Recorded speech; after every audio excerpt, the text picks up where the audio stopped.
மத்திய அரசின் நிதி பகிர்வில் 5 தென் மாநிலங்களுக்கு 15% மட்டும் ஒதுக்கப்பட்ட நிலையில் 3 வட மாநிலங்களுக்கு 40% ஒதுக்கப்பட்டதன் மூலம் பாகுபாடு காட்டப்படுவதாக தமிழக நிதியமைச்சர் தங்கம் தென்னரசு குற்றம் சாட்டியுள்ளார். திட்டங்களை விரைவுபடுத்துவதற்காக மத்திய அரசு மாநில அரசுகளுக்கு அண்மையில் 1,73,030 கோடி ரூபாயை விடுவித்தது. அதன்படி தமிழ்நாட்டிற்கு 7,057 கோடி ரூபாய் உட்பட கேரளா, ஆந்திரா, தெலுங்கானா, கர்நாடகா உள்ளிட்ட 5 மாநிலங்களுக்கும் மொத்தம் 27,336 கோடி ரூபாய் நிதி ஒதுக்கப்பட்டுள்ளது.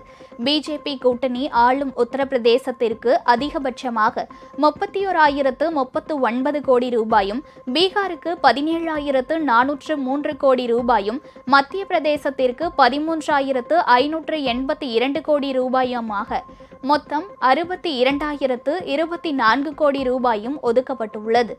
இந்நிலையில் நிதியமைச்சர் தங்கம் தென்னரசு தனது எக்ஸ் தள பதிவில் இந்தியாவின் பொருளாதாரத்தை இயக்கும் 5 தென் மாநிலங்களும் மத்திய அரசின் நிதி பகிர்வில் வெறும் 15% மட்டுமே பெறுவதாக தெரிவித்துள்ளார். ஆனால் பீகார், உத்தரப்பிரதேசம் மற்றும் மத்திய பிரதேசம் ஆகிய மாநிலங்கள் 40% ஒதுக்கீட்டை பெறுவதாக கூறியுள்ளார். இது கூட்டாட்சியா அல்லது பாகுபாடா எனவும் அவர் கேள்வி எழுப்பியுள்ளார்.